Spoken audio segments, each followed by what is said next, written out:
O clima esquentou, e muito, nos bastidores do estádio Beira-Rio. Quero falar ainda sobre a repercussão, dos áudios do VAR do Campeonato Gaúcho e as atitudes que o Inter vai tomar a partir desta semana. Quero falar sobre o último dia da janela de transferências e um reforço que está chegando, sem grande pompa, mas que pode pintar no plantel principal do Inter nos próximos dias. Eu te conto tudo isso depois da vinheta.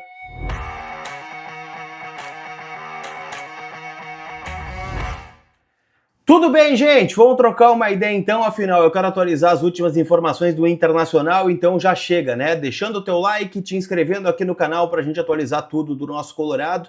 Semana decisiva e muita repercussão ainda nos bastidores do que foi o último Grenal, as polêmicas de arbitragem, e é justamente esse o nosso primeiro tema aqui, Afinal, o vice-presidente jurídico do Inter, Jorge Oliveira Filho, foi convidado pelo AM Colorado hoje pela manhã, comigo, com o Douglas Demoliner, com o Henrique Pereira e também com o Lucas Dias, E a gente tratou, sobre tudo isso que está rolando, as notas oficiais do Inter, os próximos passos, que acontecerão na parte jurídica e de bastidor, em relação a essa grande final do próximo domingo. O Jorge, ele acabou ironizando, os áudios divulgados pela federação, e segundo ele, ao ouvir o diálogo entre o Anderson Daronco e o Daniel Nobre Bins, chegou a pensar que teria que fazer uma defesa formal do Borré, porque no próprio áudio é possível a gente ouvir, que o Bins sugere, que o movimento, do choque é do Borré com o Arthur e não do Arthur com o Borré. Negócio impressionante, E o ponto central da indignação do Inter é justamente a avaliação da arbitragem nos lances, porque ela é considerada surpreendente por se tratar de uma equipe que é renomada no VAR. A gente já viu, por exemplo, a dupla Daronco e Bins em grandes jogos de seleções, na América do Sul, Copa América, por exemplo, e no futebol gaúcho, no Grenal, tem essa decisão de VAR. É um negócio impressionante, Mas há um sentimento de surpresa e insatisfação, com tudo que está rolando. O Inter pediu explicações formais, para a Federação Gaúcha de Futebol e sua comissão de arbitragem e aguarda, uma resposta nos próximos dias, até para ter, um documento salvo, com a palavra de alguém, explicando o que aconteceu. O Inter ainda não sabe se vai formalizar algum pedido, para que o Daniel Nobre Bins não apite mais jogos do Inter, seja como VAR, seja como quarto árbitro, seja como bandeira, como gandula, como delegado do jogo.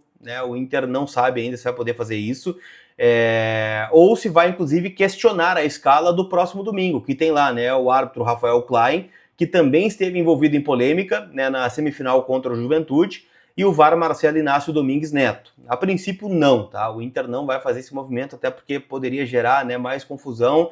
O Inter quer realmente somente as respostas referentes ao clássico Grenal da Arena, Então deve ser mantida a escala de arbitragem, E é bom a gente lembrar aqui, Este é o último ano da gestão atual, então qualquer movimento institucional pode, ter um peso político, então por isso o Inter não deve fazer nada fora da curva, mas pode encaminhar e deixar para o próximo presidente, para a próxima gestão fazer isso, O ambiente está tenso e o Grenal decisivo promete ser de ainda mais pressão aí no Beira-Rio, tá bom?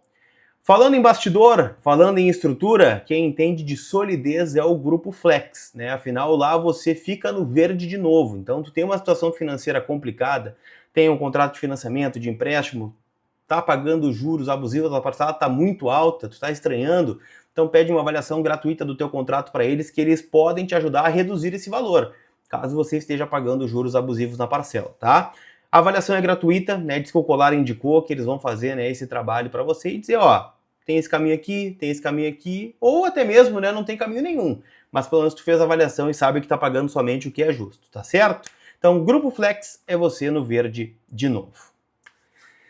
Além da arbitragem, gente, o clima é quente também por conta do último dia da janela de transferências, O departamento de futebol do Inter trabalha para entregar um zagueiro ao técnico Paulo Pesolano. Porém, o cenário não é de muito otimismo, Preciso ser sincero aqui para vocês. Conversei com várias fontes em relação ao que pode acontecer neste dia. Não dá para a gente descartar nenhuma possibilidade. Pode ser que enquanto você estiver vendo esse vídeo, o Inter já tenha anunciado um reforço, mas a tendência é que não, Que os movimentos fiquem para metade do ano. e aí o Pesolano vai ter que se virar com o que tem, né? Em especial com o grupo de zagueiros que hoje conta, né? Com o Mercado, Félix Torres, Vitor Gabriel, Juninho, Cleiton Sampaio e o Pedro Cauã. 6 zagueiros é o que o Inter tem, e aí a gente pode debater e deve debater e questionar a qualidade desse grupo, mas, né, o Inter ficaria, né, neste primeiro momento com esses jogadores, e eu acho que a outra janela abre, deixa eu pegar certinho a data aqui, 20 de julho. Então o Inter ficaria até o dia 20 de julho com este grupo, em especial jogadores de fora, tá? O Inter ainda poderá contratar dentro da janela dos estaduais, aí jogadores que seriam apostas aí, né, dos campeonatos do Brasil, e que chegariam, como já chegou, né, o Jean Dias, o Alemão, o Rômulo, o Gabriel Barros, né, jogadores que vieram de um outro contexto, mas de fora do Brasil. O prazo termina hoje às 23 horas e 59 minutos. Tendência, né, que não tenhamos nenhuma grande novidade. Aliás, tá, o Inter tá confirmando uma novidade nos bastidores, tá, que é o meio atacante Diego Ahmed, de apenas 19 anos, está deixando o Vasco da Gama para assinar com o Inter, tá? Essa informação é do Emerson Rocha, né, lá do Atenção Vascaínos. O jogador já se despediu dos companheiros, né, no Rio de Janeiro e está embarcando para Porto Alegre. O Vasco vai manter 50% dos direitos econômicos do jogador. E é mais uma daquelas apostas que eu já tratei aqui com vocês, né, que o Inter está tentando voltar a fazer. Jogadores que estão no último ano de sub-20 ou, né, com 19 anos e não tem muita projeção, e trazê-los para terminar essa formação aqui no Beira-Rio ou lá na morada dos Quero-Queros em Alvorada.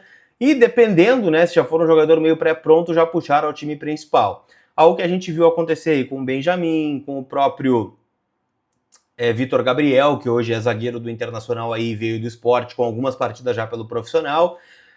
Mas é um movimento que o Inter considera mais barato, o Inter não tá pagando nada ao Vasco da Gama, tá deixando só o Vasco com 50% dos direitos, e o Vasco vê que é um bom negócio, acabou o cara não tem espaço lá e aqui ele, né, desabrocha, e aí as coisas, né, tendem a caminhar de uma melhor maneira.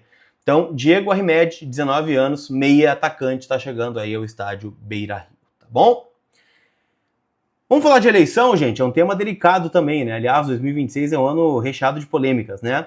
Recebi uma ligação, né, hoje na parte da manhã, do ex-presidente, e uma vez presidente, semi-presidente, Giovanni Luigi, né, que teve o seu nome especulado aí na mídia na última semana, né, com a possibilidade de que ele poderia ser um candidato, e ele foi ponta firme, tá? Não será candidato no pleito desse ano. Ele disse, se te perguntarem, tu disse que falou comigo e que eu não vou ser candidato. Tô fora do pleito, tá? O nome dele vinha sendo especulado, como eu disse, mas ele garantiu que não pretende voltar ao cargo, tá? Isso não significa que ele vai ficar neutro. Eu fiz essa pergunta para ele. Luigi deve se posicionar e pode sim apoiar um candidato do seu grupo político, tá? Mas não será ele o cabeça de chapa. Perguntei se ele poderia aparecer como um vice-presidente. Ele também desconversou, tá? Então a gente não tem a convicção ainda do que vai acontecer. A única coisa que a gente sabe é que o mandato do Barcelos termina no final do ano. E aí, né, pouco a pouco esse ambiente colorado, né, esse ambiente político do Inter vai começando a ter as peças, né, e esse quebra-cabeça sendo fechado. Tá bem? Não esquece de passar lá na KTO, tá rolando, né, chance extra neste meio de semana, tem Copa do Brasil, tem Libertadores, tem Copa Sul-Americana e já tá aberto o mercado aí das finais, né, dos campeonatos aí no domingo. Então palpita lá, kto.bet.br, sempre lembrando que a KTO é uma casa proibida para menores de 18 anos, então jogue com responsabilidade.